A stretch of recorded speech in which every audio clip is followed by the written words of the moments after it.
ಹಾ, ಎಲ್ಲ ಬಂದಿದೆ. Yeah. Jananeem Sharadam Devi Ramakrishnam Jagadgurum Padapadme Tayo Shritva Pranamami Muhurmuhu Namah Shri Yatirajaya Vivekananda Suraye Satchit Sukaswarupaya Swamine Tapaharine. Dear devotees, if you remember, few weeks before, we completed discussion on Drishya Viveka, discrimination between the seer and the seen. So after the discussion between the seer and the seen, then we were thinking what to discuss. Some of you have suggested Upanishad, and someone has suggested Dakshinamurti Stotra, and etc.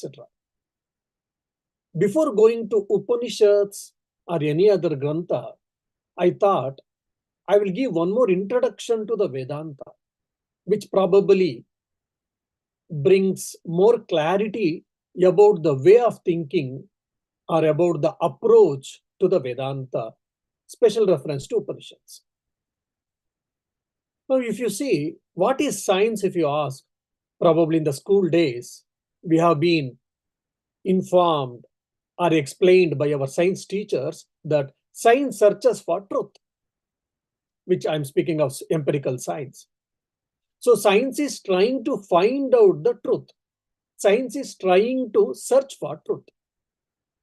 So the truth is told in the Upanishads or in the Vedanta as Satya or Sat. Now, what is truth? The other words, what is real? So that is the one approach which you see in empirical science. The other, one more interesting approach as the backdrop of the science or any knowledge is what is the secret behind this universe, behind the human being.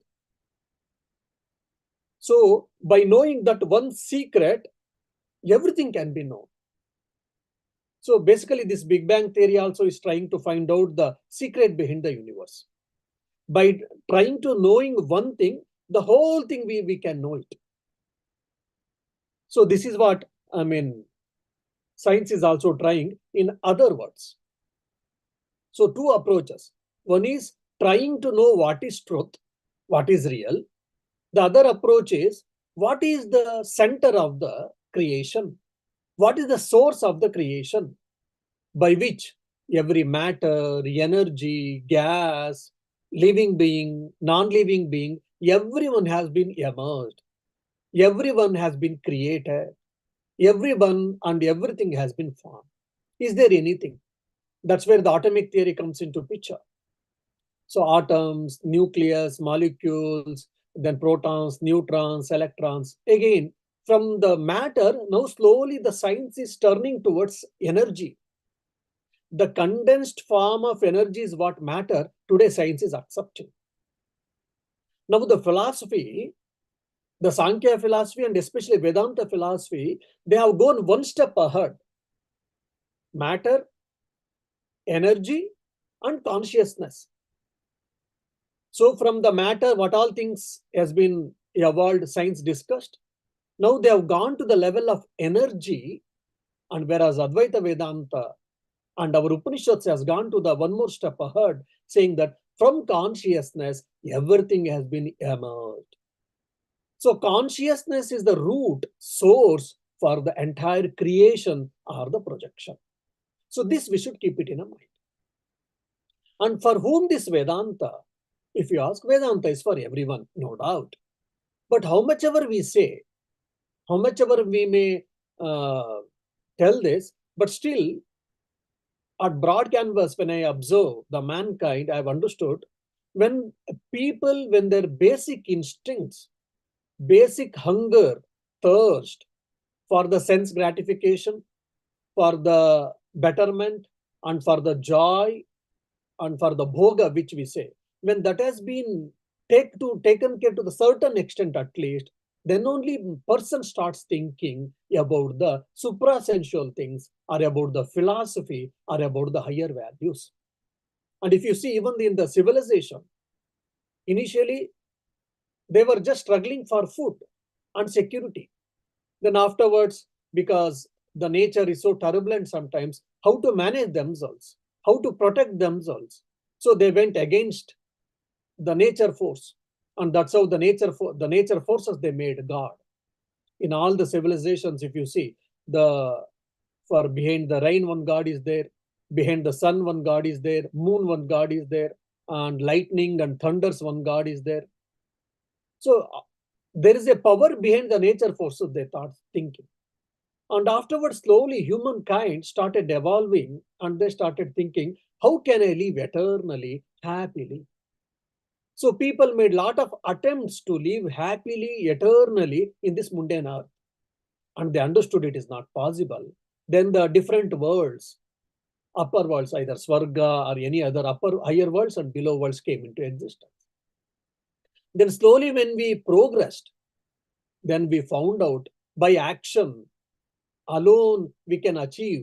We were thinking, then slowly people started thinking about internalizing the actions, and that's how the feelings and upasana, meditation, all these things came into picture. Then finally, by knowledge, one can be realized, one can be relieved, one can be free, and one can attain eternal happiness. They found out that which we say in the Upanishads. So from the action, slowly they went to the upasana or feelings or worship or meditation or the broad canvas. Again, I'm telling you, from there again, they moved on to the knowledge per se. Apart from this, what is real? What is truth? When coming into that question again, if you see the 6 systems of philosophy, Nyaya, Vaisheshika, Sankhya, Yoga, Purvamimamsa, and Uttaramimamsa or Vedanta. So everyone is trying to discuss, everyone is trying to explain what is real and what constitutes reality or real and what is the nature and etc. etc. Now, it is not from historical perspective, it is from the real concept perspective I'm telling you. And if you see in the Prachina Nyaya, in the ancient school of philosophy of Nyaya, logical syllogism, they say 16 padarthas. Padartha means it is the roughly translation can be category of realities. So they said the whole universe is made up of, consists of 16 realities, 16 categories of reality or realities. And when it comes to Vaisheshika philosophy, which is their atomic theory is very important in them, they spoke only 6 realities. And in the, again, Navya Nyaya, new school of philosophy, which belongs to Nyaya, logical syllogism, logical philosophy, they brought out with the 7 realities. Either it is 16 or 7 or 6 or any number. Basically, there they say the reality is multiple realities. In the Nyaya and Vaisheshika, if you see, one is art of logical reasoning. In the Nyaya, we say Vaisheshika atomic theory, we see. But from the conceptual point of view, they have got multiple realities, multiple category of realities. Then when it comes to Sankhya and Yoga, Patanjali Yoga, for them, the ultimate realities are only 2. One is Purusha. Purusha means it is not masculine gender. Here Purusha means just soul or individual self. And Prakriti. Again, Prakriti by which the whole universe has been immersed, the matter and energy or whatever you say. So ultimately for them, there are only 2 realities. One is Purusha, that is self or consciousness or individual self. And the other is Prakriti, from which which is the source for the entire creation. Now the concept of reality from multiple, it has been reduced into just 2. And when it comes to Purva Mimamsa, they don't really speak of these realities. Later part only they spoke. They were only confined to Veda, understanding Veda, practicing the Vedic injunctions, through yagna, yaga, sacrifices. And there also, slowly they evolved. The rishis, whoever was performing different type of yagnas, like Ashwamedha Yaga, Putrakameshti Yaga, Atiratra Yaga, Chandramasa Yagas, so many different type of sacrifices, yagnas they used to do, they were doing. And because they used to get progeny, they used to get wealth, they used to get good life. Not only that, afterwards, because after the life, we can go and we can live in the different worlds like Svargaloka or Gandharvaloka or whatever. So basically, there also we go and we live for a long time, we enjoy and we come back. So that was the driving force for them. Then the same rishis who were the exponents of these Vedic sacrifices and whatever, they themselves, they started thinking, is it every time I have to keep on doing the sacrifices, which is very laborious, hard task? Then, okay, I did so many yagas, then I went to Swarga for 100 or 1000 or 10,000 or 20,000 years, I stay. Again, I come back to this mundane earth. And again, I have to start from zero. I achieve again go and enjoy, and again come back. So this going and coming is one is involved. And these laborious activities are involved. Is there any way out to simplify it? So this question haunted the rishis, and they found out that whatever the sacrifices we are doing, worships we are doing, that can be internalized, and internally we can do it. That's what we see in the Brahmana portion. In the Samhita and the Brahmana portion, if you see, it is sacrifices. When it comes to Aranyaka portion, there all the sacrifices and the actions are getting internalized, which we say Upasana, Dhyana, different. For example, Ashwamedha Yaga, we all know that. So the Ashwamedha Yaga can be done, performed mentally. That type of Vidya, that type of Upasana Paddhati, worship method is being described in the Vedas itself. So there is a progressive thinking again. So actions over, upasanas, meditation, in mental worship over, then people started thinking, what is the ultimate reality? How can I live happily, blissfully at all given point of time? And what is that? That's where Upanishad come into picture.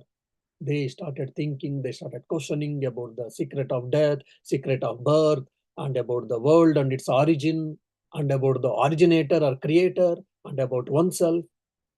So basically, the knowledge portion of the Vedas is called Upanishads.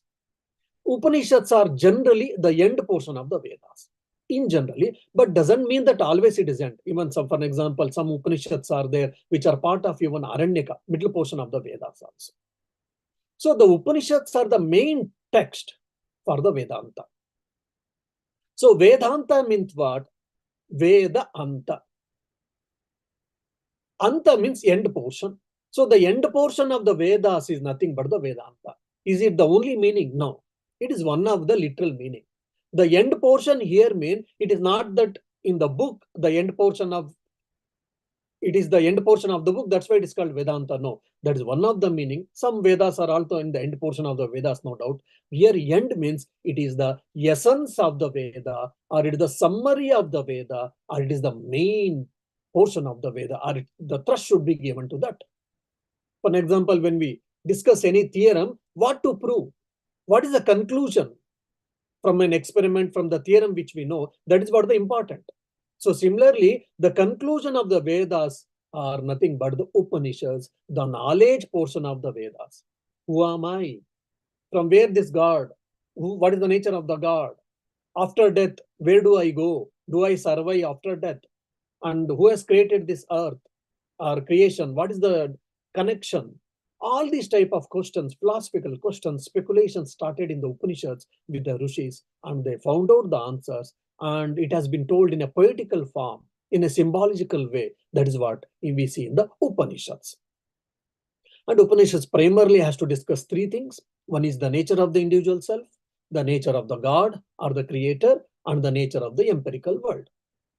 And now if you see, the whole essence of the Vedas, or the Vedanta especially, has been told very clearly from Advaita Vedanta point of view.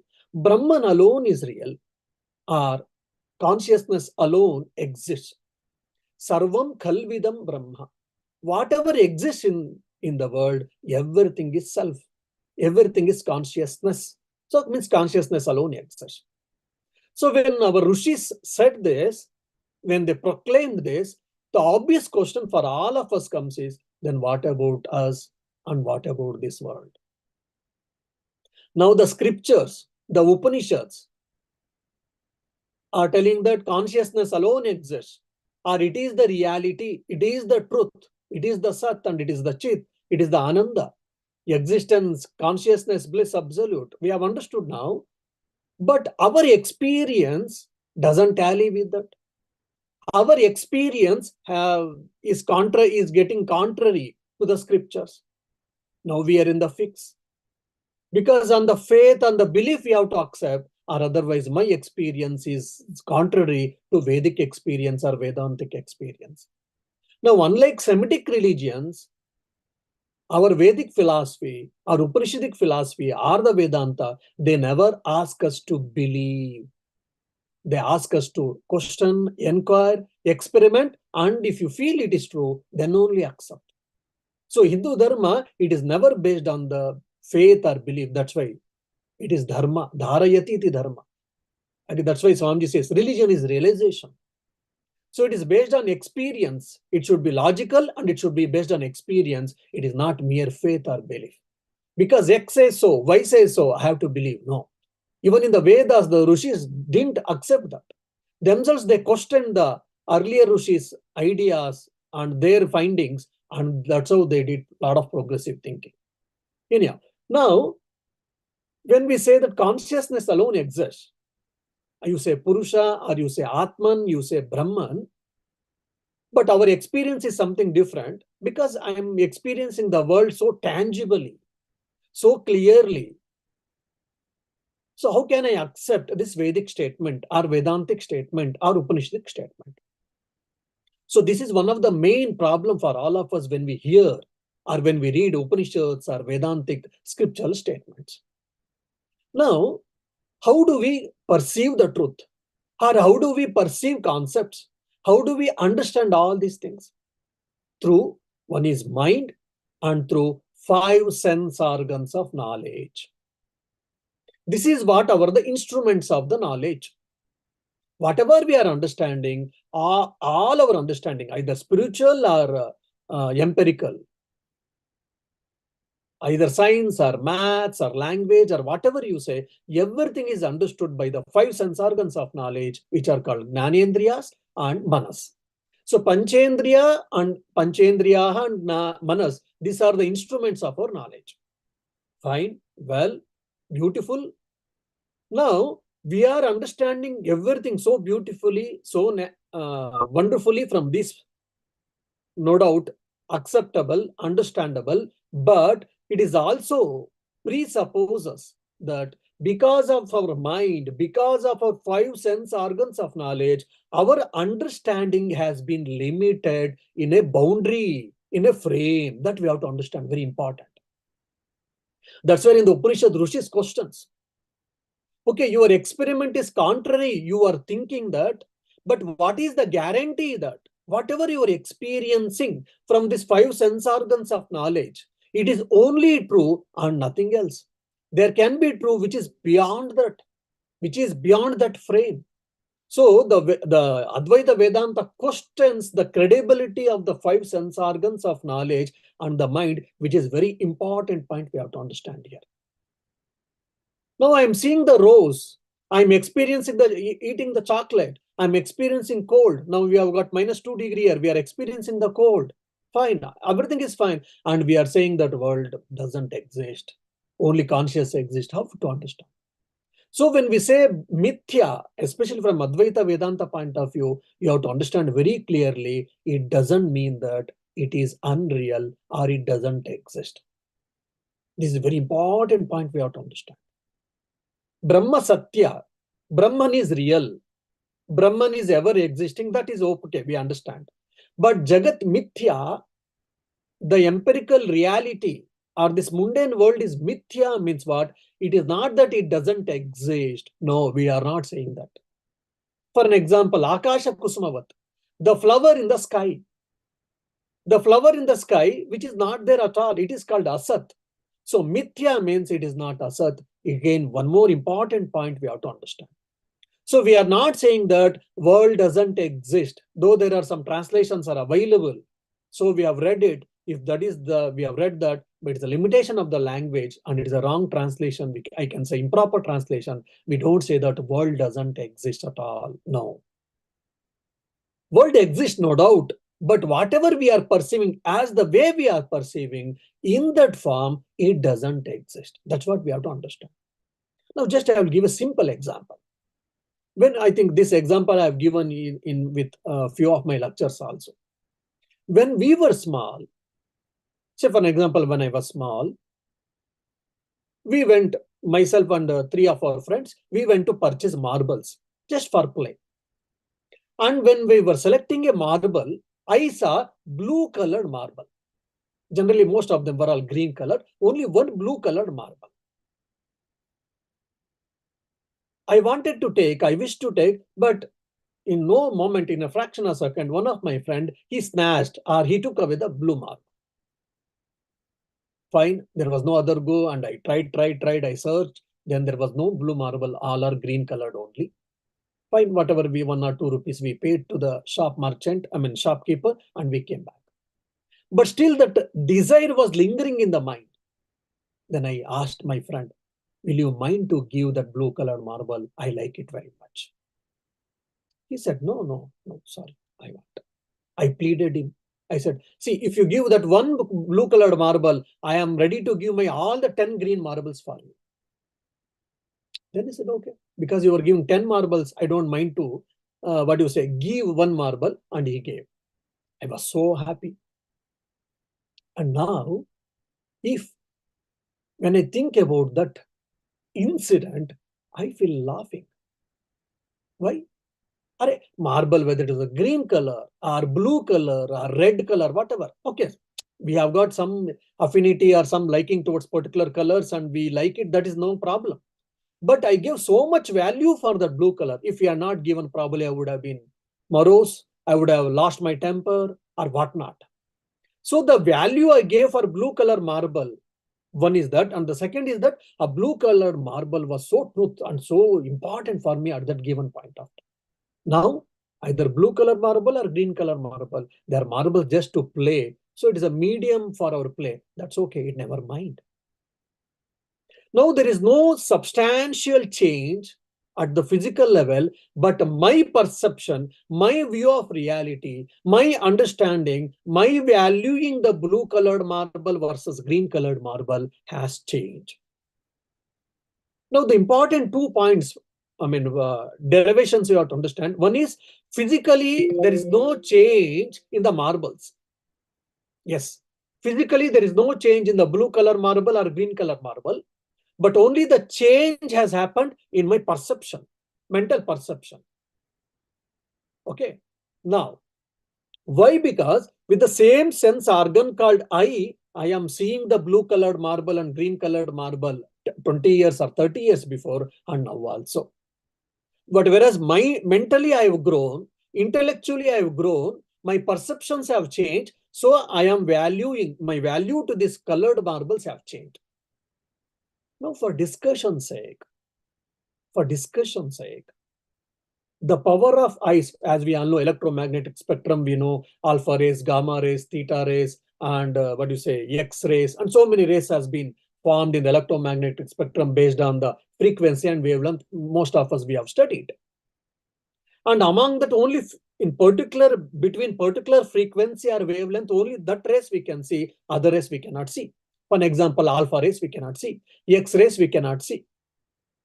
For discussion's sake, God gives the power for us that even we can see that rays also. Alpha rays, maybe gamma rays or X-rays or whatever.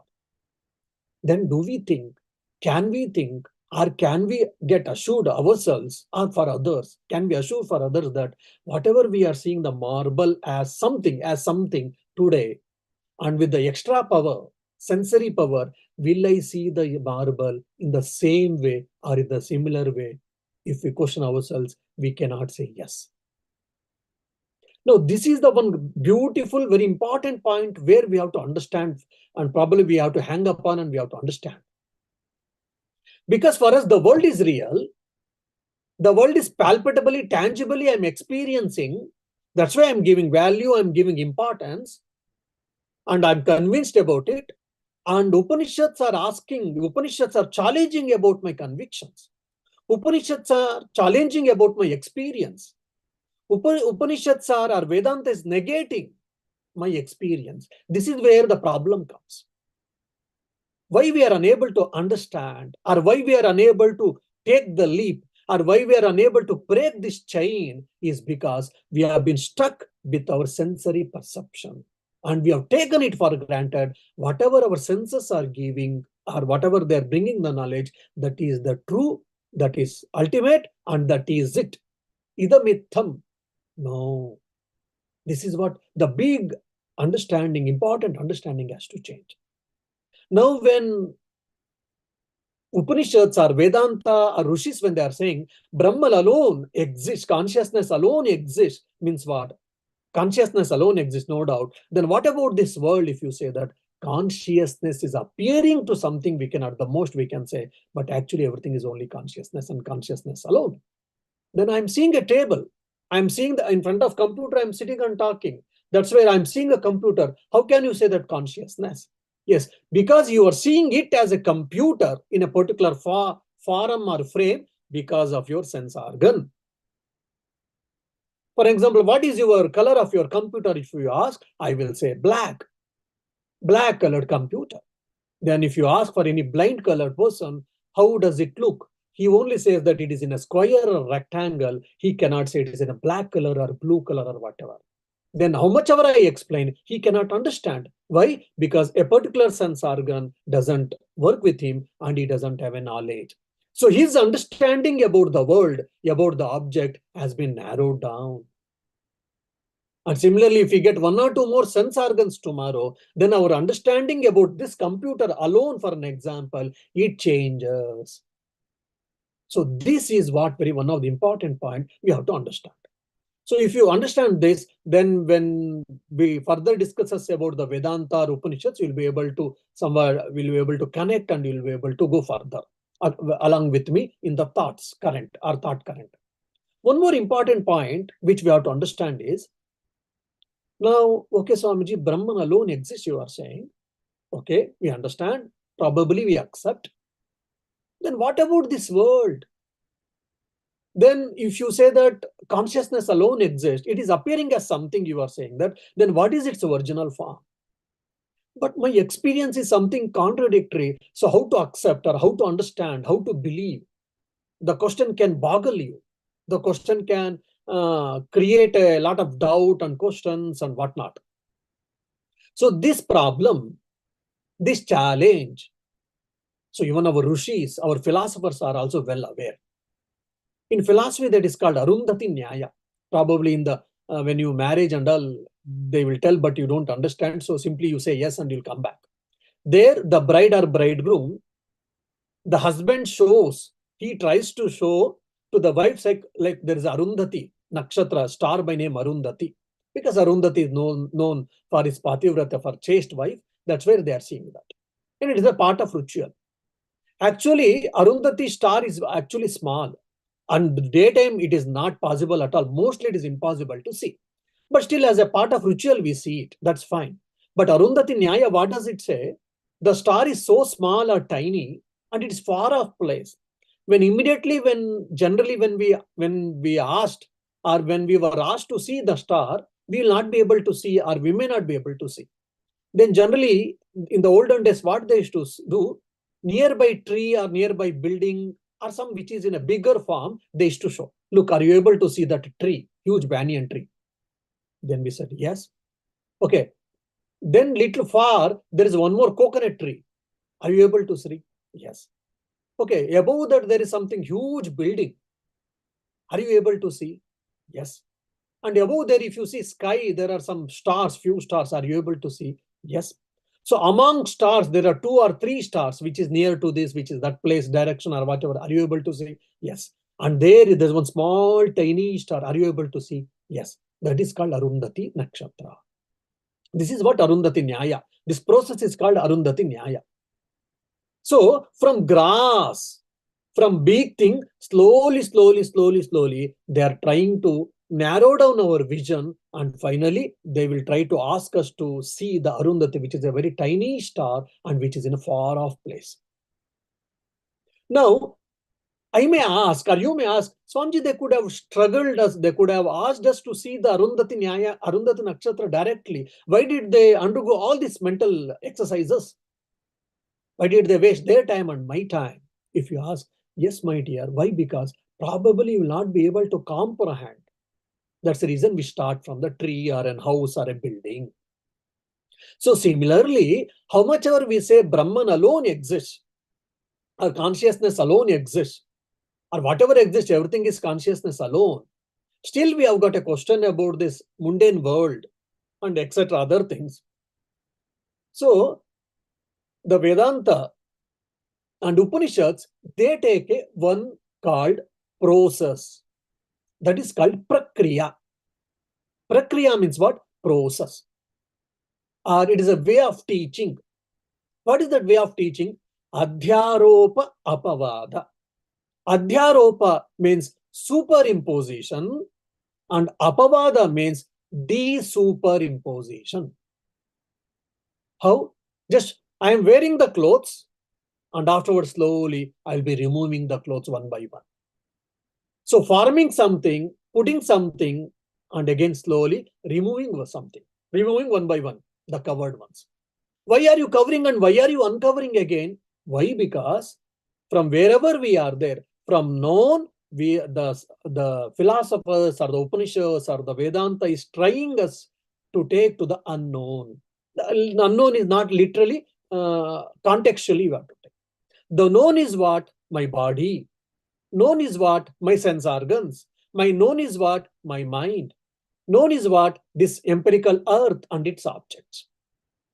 So using them, taken for granted at the given point of time, all these things exist, we start explaining what is this nature of the body, what is the nature of the mind, what is the nature of the sense organs, and what is the nature of this earth or creation or universe. How did God created? When it got created? Why it got created? All these things they explain, and then you'll get satisfaction. Your hunger has been taken care. Your quest or inquisitiveness has been taken care. Then we will start slowly ask you to take back, come back. Like for an example, from your house, you have gone to the market in a particular path. Then if you go back, if you have to go back to your house, you have to retrace the steps back. That is called retreat, retreat. So this adhyaropa is what? Superimposition. At given point of time, we take all these things as real and we keep on explaining what is this, what is this, what is this. Then finally, slowly, we will break that castle so that you will be able to understand what it is not. This is called Adhyaropa Apavada. For an example, how this world came into existence, or what is this nature of the world? If you ask, if you remember the Vedantic classes, whatever I have taken till now, the Brahman plus Maya, the Maya is what? The power of the Brahman. So the Brahm, with the Maya, the Sattva portion of the Maya, Pancha Jnanendriyas, Pancha Karmendriyas, and Manas, mind, 5 sense organs of knowledge, and 5 sense organs of action has been formed. And from Rajasika portion of the Maya, the Pancha Pranas as a fuel, propelling force has been formed. From Tamasika portion of the Maya, the Pancha Tanmatras, subtle elements got formed. From the Panchikarana process, with a special process, from the 5 subtle elements, Tanmatras, Pancha Bhutas, 5 gross elements has been formed, which is space, air, fire, water, and earth. The whole universe is what? The permutation and combination of these 5 gross elements. This, if you remember the Vedantic cosmology, the Vedantic theory of creation has been explained. Now, one of you may get a question, Swamiji, when your world doesn't exist, why Advaita is trying to explain all these things? Why should we understand all these things? Yes, because at this given point of time, you think the world is real or world exists. So just we to quench your thirst, to clear your doubt, we are explaining. Now, if you see, the whole world is what? It is nothing but Panchabhutas, made up of Panchabhutas, 5 gross elements. And these 5 gross elements has come from where? Panchatanmatras. So you go back to Panchatanmatras. Okay, 5 subtle elements. These 5 elements came from where? It came from the Tamasika portion of the Maya. Okay, go back to there. Now you are in the Tamas portion of the Maya. Fine. Again, you go back to its source, which is Maya. Okay. Then Maya is what? Maya is the inseparable part of the Brahman. So it is the power of the Brahman. That means finally you went back to the Brahman alone. So this is what Adhyaropa and Apavada. Building a castle and slowly afterwards removing one by one brick or a stone or whatever and making you to understand. Ghatakasha, Mahakasha. For example, there was one place, space. Space can be divided? No. Then there are so many different type of spaces. Yes, because the space in my house and the space in neighbor's house, there are 2 different things. That's why it is 2 different spaces.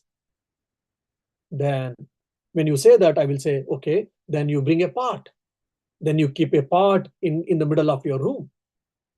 Then the space in the pot and the space in the room, both are one and the same or different.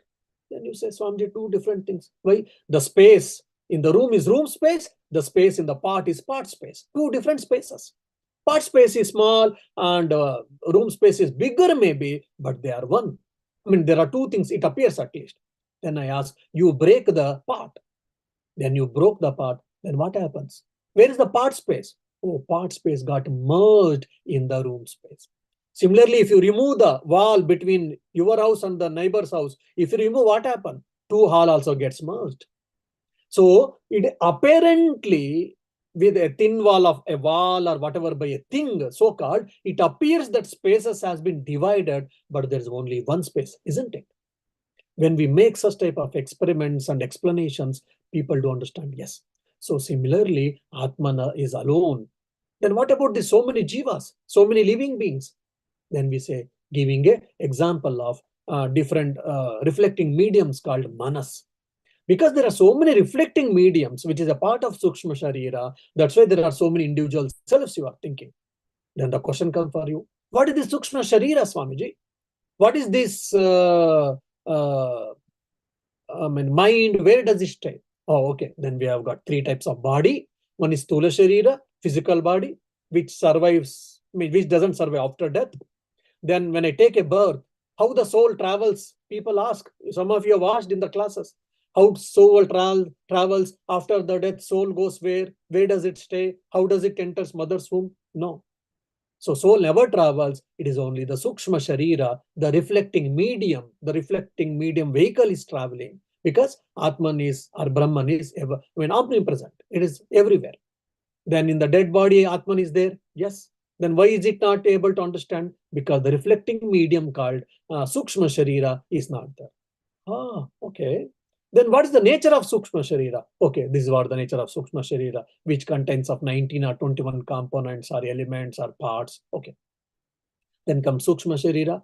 And while explaining these 3 Shariras, then the author's intention is what? To make you understand, to remove your mental wrong cognition, wrong understanding that you are not the body, you are not the mind, you are not the thoughts, you are not the feelings, you are not the emotions, you are the self.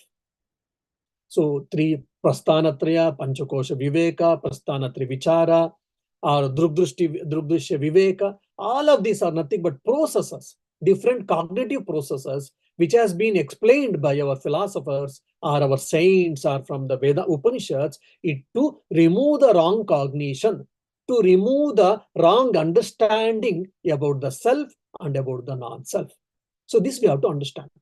Now, so the idea of the Upanishad says to make us to understand, to make us to experience our true truth and remove the wrong cognition, wrong understanding. That is the essence of the aim of the goal of the Vedanta and Upanishads. Now you understood. Yes. But still, question may come, then what about myself? What is my nature? What is the nature of body? What is the nature of self? And what is the nature of the world? What is the nature of the creator? When you get a question, then we have to face a systematic philosophy. Then when we put a systematic philosophy, then we have to use some terms. Then terms will have its connotations and denotations, or it will have a particular meaning or particular way of understanding. So all these things comes into picture. Many times it becomes Vedanta or Upanishads or philosophy becomes too technical.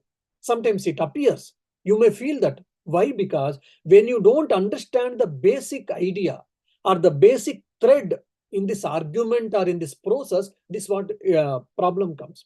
Once you understand Vedanta or Upanishads is there, or their main goal, main aim to teach, to make us understand that I am divine. I am self, not the body and mind, not the world or worldly objects.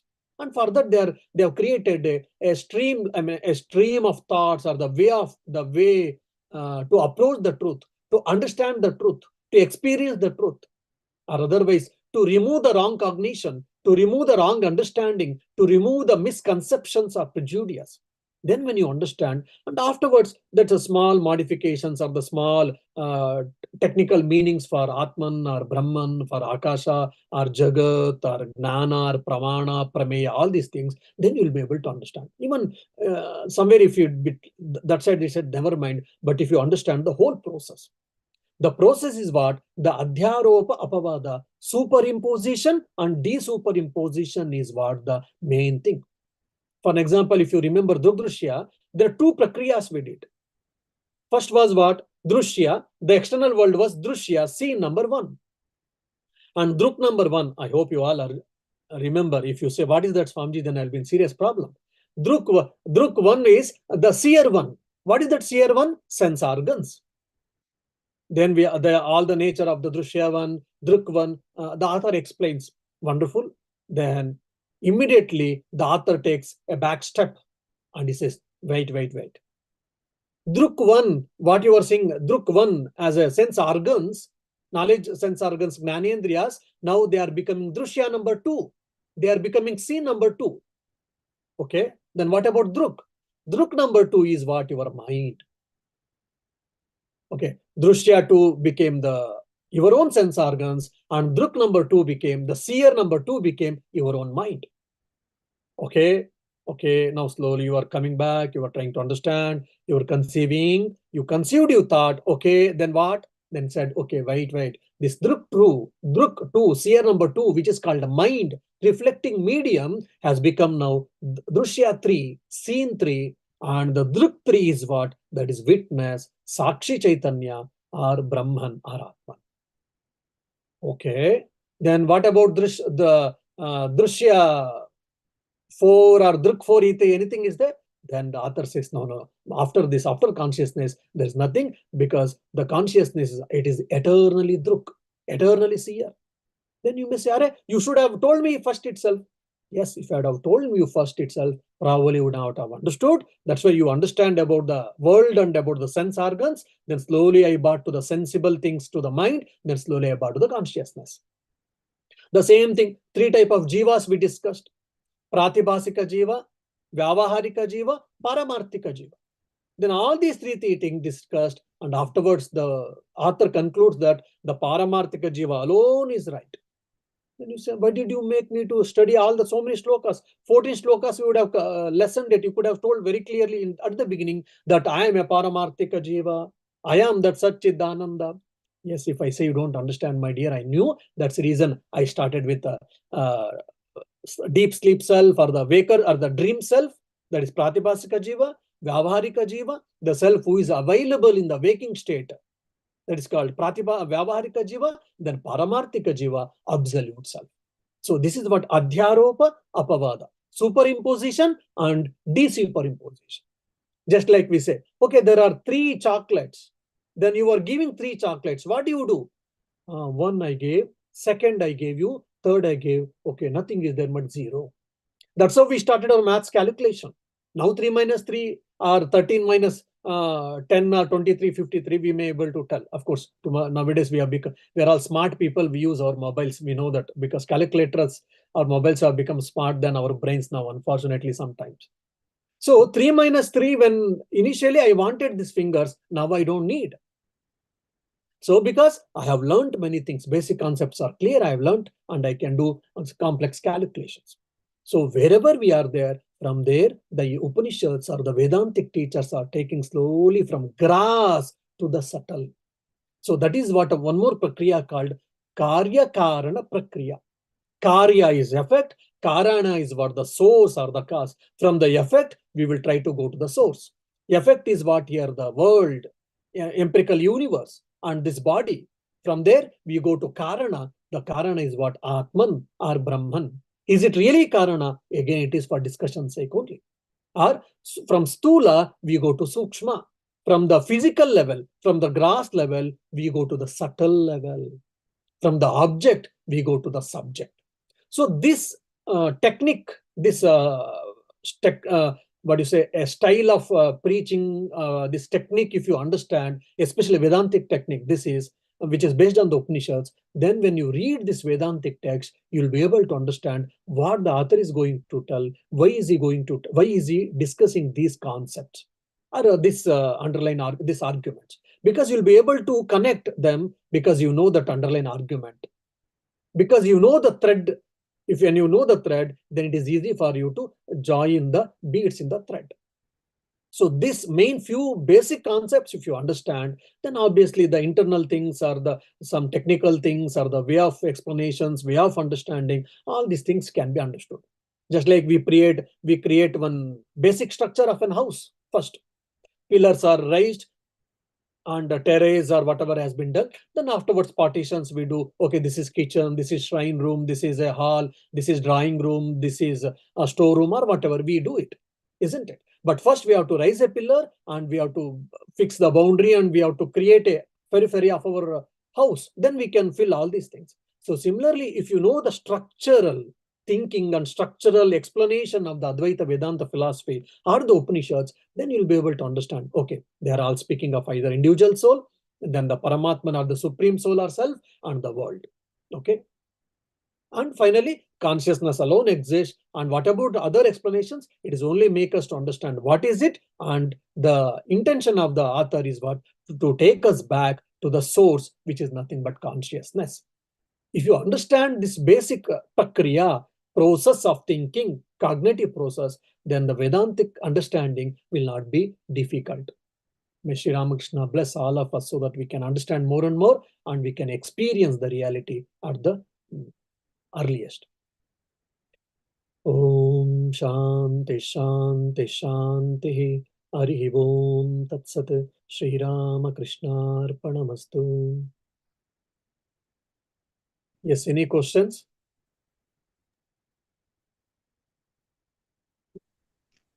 Maharaj. Yeah. Maharaj, regarding the world, Maharaj, Pratibhasika Satya, Maharaj, for a person who is in dream state, the world doesn't exist. Right, Okay. Maharaj? Yeah. Pratibhasika Satya doesn't exist for the Vyavaharika, the person who is living in the waking state, isn't it? The same Okay. way, the same way, the person who is dreaming, he doesn't experience the waking world. Yes, you are right. Same way, the world is changing between the two states. Whichever changing must be impermanent, right, Maharaj? Yeah. So yes, you are right. We don't speak of impermanence, which is in Buddhist philosophy they speak. Though we speak in theistic schools of Vedanta, they speak. In Advaita Vedanta, we don't speak it is an impermanence. Rather, we say it. I mean, it doesn't exist in the form which you are seeing, how you are perceiving. But in Using this analogy, using this thing, we don't say that the world is temporary. The world is temporary, non-eternal, we don't speak. Rather, the Advaita Vedanta Upanishads, they try to tell that consciousness alone exists. Paramarthika Satya, the world becomes unreal. Yes. The moment when you understand who are you, then the world doesn't exist for you. World doesn't exist for you means, for example, you realized yourself. Okay. Now you are listening my talk from the mobile or from the computer. Then because you are experienced person, then for you it is not mobile. Or will you not see the mobile as it is? You will see the mobile as it is because from your sense organs, isn't it? But the reality, the Satyatva Buddhi gets shifted. The Satyatva Buddhi, which has been ascribed to mobile, that will go away. Yeah, there's one simple way of explanation. Yeah. Thank you, Maharaj.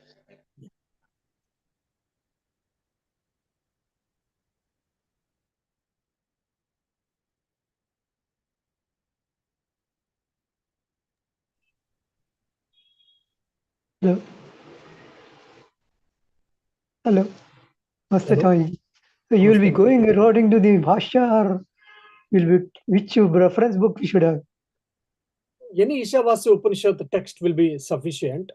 Ah, Maybe I have not thought over about whether should I go to Bhashya or what. Bhashya goes, it becomes a bit technical, and I don't know. If all of you interested, I can go to Bhashya. If not, then I mean I will take the ideas from there. Never mind. But I will not go line by line Bhashya. But probably I will give in the essence the Bhashya thing. But okay. yeah, more or less from the point of philosophical point, and more something which can be connected with our life and which can be put into practice to certain extent. Probably that is what I'm thinking my approach. Based on all of your interest, then I can think. Okay. Okay. Thank you.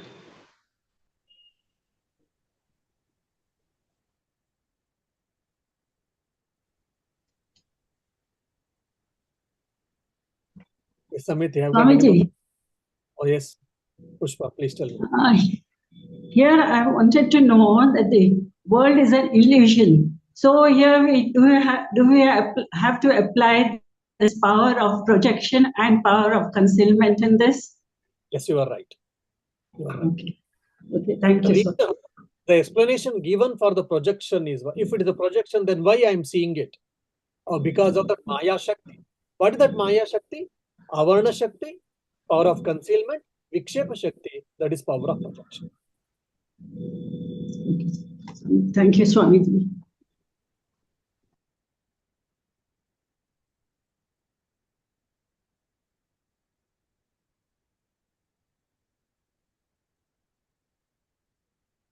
Yeah. Any other questions? None right now, Swamiji. I think broadly a very good summary of, I think, what we covered over the last year or so. So various concepts have been reframed or restated. I think it is very useful. Also, Swamiji, there are some people who are joining the classes. I don't have their numbers. If they can give me the numbers, I'll put on the WhatsApp group so that any announcement and all that. Sometimes I don't know. Are you passing the announcement to them? Otherwise, it's difficult for them to get the message. Yeah, I can ask them to, probably I can share their numbers with you, or I can put my I number can share your here. number to them and ask them to I'll contact put you. my number here so that I think Mr. Basu is there. I saw his name. Other person, Mr. Chattopadhyay left. I'm putting my number here. They can just send me a WhatsApp so that I can just add them to the group. It becomes easier to coordinate.